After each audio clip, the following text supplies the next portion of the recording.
జగన్మోహన్ రెడ్డి గారు ప్రతిపాదించిన మావిగన్ రాజధానికి సంబంధించి ప్రజల్లో అన్ని రకాల వర్గాల నుంచి ఊహించని రీతిలో మద్దతు వస్తుంది. ఈ మద్దతు చూసి కూటమి ప్రభుత్వం చంద్రబాబు నాయుడు గారు భయపడుతున్నారని చెప్పేసి వైఎస్ఆర్సీపీ సంబంధించినటువంటి కీలకమైన నేత సజ్జల రామకృష్ణారెడ్డి గారు మాట్లాడారు. నిజంగానే మావిగన్కి ప్రజల్లో మద్దతు ఉందా? ఈ అంశం గురించి మరిన్ని విషయాలు తెలుసుకోవడానికి మనతో పాటు ఉన్నారు సీనియర్ జర్నలిస్ట్ దుర్గా కుమార్ గారు. సార్ నమస్కారం. నమస్తే వెంకట్, మన వీక్షకులు కూడా. సో మొత్తానికి జగన్మోహన్ రెడ్డి చెప్పిన మావిగన్కి సంబంధించి ప్రజలు ఎంతో స్వేచ్ఛగా మావిగన్ చాలా మంచి నిర్ణయం అని చెప్పి స్వాగతిస్తున్నారు. ప్రజల్లో వస్తున్నటువంటి అనూహ్యమైన స్పందనకి ఆ మద్దతుకే చంద్రబాబు నాయుడు కూటమి ప్రభుత్వం భయపడుతుంది. వాళ్ళ అమరావతి పేరుతో చేస్తున్న రియల్ ఎస్టేట్ కుంభకోణాలు మొత్తం బయటపడుతున్నాయి. ప్రజలు కోరుకునే మావిగన్ అతి త్వరలో చేస్తామని చెప్పేసి మాట్లాడుతున్నారని ఏమంటారు మీరు? ఇప్పుడు మావిగన్ అనేది జగన్మోహన్ రెడ్డి గారు 5 సంవత్సరాల్లో ఉన్నప్పుడు, ముఖ్యమంత్రిగా ఉన్నప్పుడు అంత మంచి ప్రతిపాదన అయితే ఆయన టైంలో పూర్తి కూడా అయిపోయి ఉండాలి కదా. ప్రతిపాదిస్తూనే కాదు, ఆయన అన్నట్టు అది ఖర్చు లేని పని. అవును కదా, రోడ్డు పక్కనే కదా వరుసగా వెళ్ళిపోతాం. రోడ్డు వేయాల్సిన పని లేదు, ఏం లేదు, అన్నీ ఉన్నాయి. పక్కన కాలువలు ఉన్నాయి, నీళ్ళు వెళ్తా ఉంటాయి, అన్నీ ఉన్నాయి, ఇంజనీరింగ్లు ఉన్నాయి, అన్నీ ఉన్నాయి.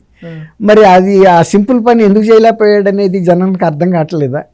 తర్వాత విజయవాడ డెవలప్ అయిపోయింది, నువ్వేం విజయవాడ నగరాన్ని కట్టక్కర్లేదు, గుంటూరు నగరాన్ని కట్టక్కర్లేదు, మచిలీపట్నం టౌన్ని కట్టక్కర్లేదు, రోడ్డు వేయాల్సిన పని లేదు, బ్రహ్మాండమైన రోడ్డు ఆల్రెడీ ఉంది. మరి ఏం చేయాలి? ఇంకా 3 కొత్తగా ఏం చేయకపోతే మరి రాజధాని ఎలా అవుతుందండి? ఆ 3 అదే అంటున్నా, అసలు ఆ పేరు ఎందుకు పెట్టలేదు? అసలు పని నువ్వు వదిలేసేయి, నువ్వేం నిర్మాణం చేయక్కర్లా.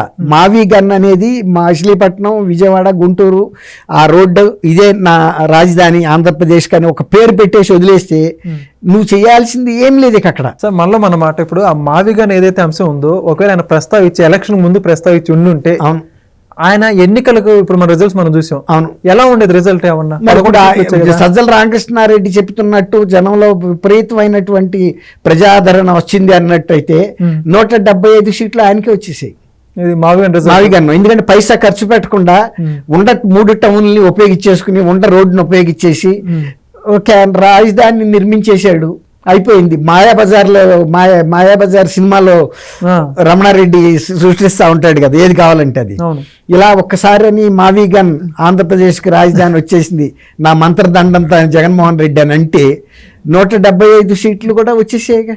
అదే మరి ఎందుకు అప్పుడు అనలేకపోయాడు, తర్వాత ఎందుకు అన్నాడు అంటే ఆయనలో ప్రజల పట్ల ఉన్నటువంటి హేళన ప్రజలు గుర్తించారు.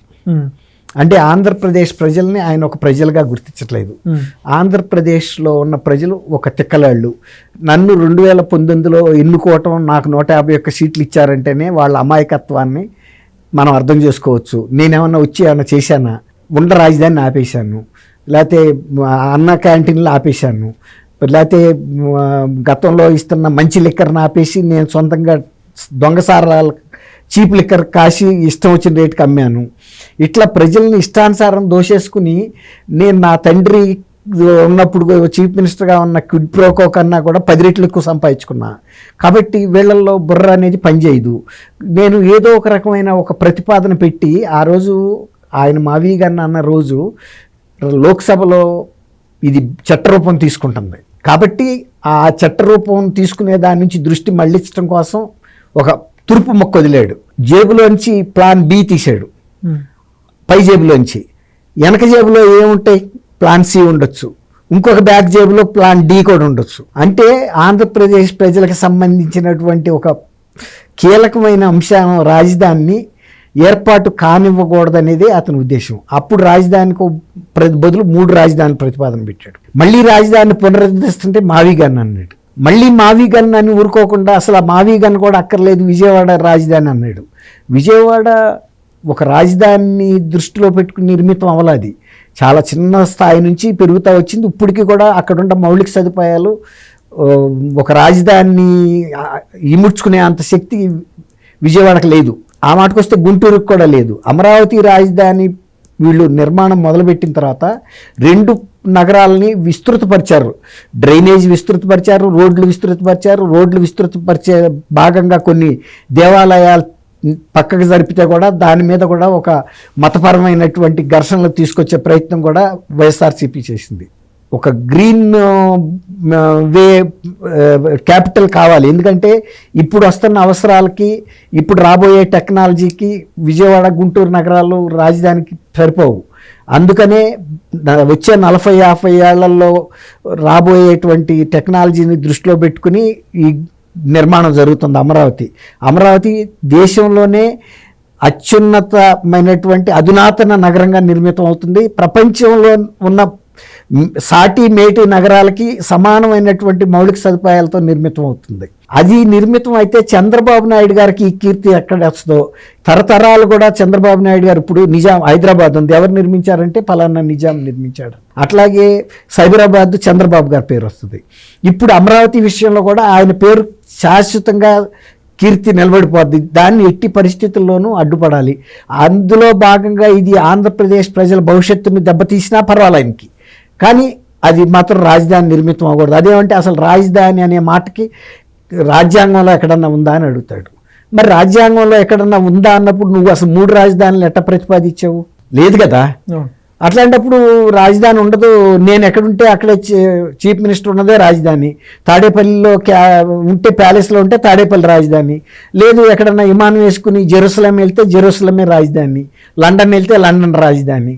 లేకపోతే ఆయన ఎక్కడన్నా ఎయిర్పోర్ట్లో స్పెషల్ ఫ్లైట్లో రెస్ట్ తీసుకుంటుంటే ఆ రన్వేయే ఆంధ్రప్రదేశ్ రాజధాని, విదేశంలో ఉన్నా కూడా అంతే కదా. అలాంటప్పుడు ఇంత 3 రాజధానులు చేస్తానని అడావుడు ఎందుకు చేసావు నువ్వు? ఒక రాజధాని కట్టడమే వేస్ట్ అని పేరు నాని చెబుతున్నాడు. ఇది ఒక గుదిబండ మాకని. రాజధాని ఇప్పుడు తల శరీరానికి బరువు అనేవాడు ఎవడన్నా ఉంటాడా? అదే కదా. ఎందుకు అవుతుంది? తల తీసి పక్కన పెట్టుకుంటాం బరువు అవుతుందని. తల ద్వారా మొత్తం బాడీ నడిచేది మొత్తం. అదే కదా. రాజధాని అనేది రాష్ట్రాన్ని నడిపించే వ్యవస్థ. అది ఆ తల వద్దంటాడు. మేము వస్తే తల తీసేస్తామని చెబుతున్నాడుగా. మేము వస్తే అమరావతి ఉండదు. అమరావతి కాదు, ఎక్కడ ఏది ఉండదు. ఎందుకంటే వాళ్ళది ఒకటే పాలసీ, విధ్వంస పాలసీ.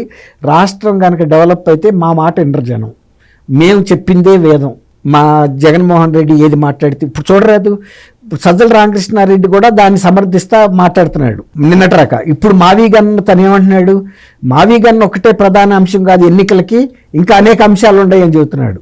వీళ్ళు ఏంటంటే ప్రజల్లో ఒక గందరగోళం సృష్టిస్తానికి ప్రయత్నిస్తున్నారు. వాళ్ళకంటూ ఒక స్థిరమైన అభిప్రాయం లేదు, విధానం లేదు పార్టీకి. కానీ ఏదన్నా ఈ ప్రభుత్వంలో జరిగిన వైఫల్యాలని సాటి చెబుదాము, అదే ప్రధాన అంశంగా తీసుకుందాం అంటే వాళ్ళకి అట్లాంటి వైఫల్యం దొరకటల్లా. కాబట్టి ఎంత జీవితకాలం ఉన్నా ఈ అమరావతి చుట్టూతో వివాదాలు సృష్టించడమే వైఎస్ఆర్సీపీ జగన్మోహన్ రెడ్డి గారి విధానం. అంతే. ఇది చాలు. రాష్ట్రంలో ఎప్పుడు ఒక అలజడి, గందరగోళం. అది దాన్నే ఆలంబనగా పార్టీ మళ్ళీ అధికారంలోకి రావాలని 2029లో ప్రయత్నం. మరి 24లో అంత తీర్పు ఇచ్చిన ప్రజలు 11 స్థానాలకు ఇచ్చిన వాళ్ళు ఇంత గందరగోళం సృష్టిస్తున్నప్పుడు ఆ 11 మాత్రం ఉంచరా అనేది వాళ్ళకి ఎందుకు తట్టట్లేదు అర్థం కావట్లేదు. థ్యాంక్ యూ వెంకట్, మన వీక్షకులు.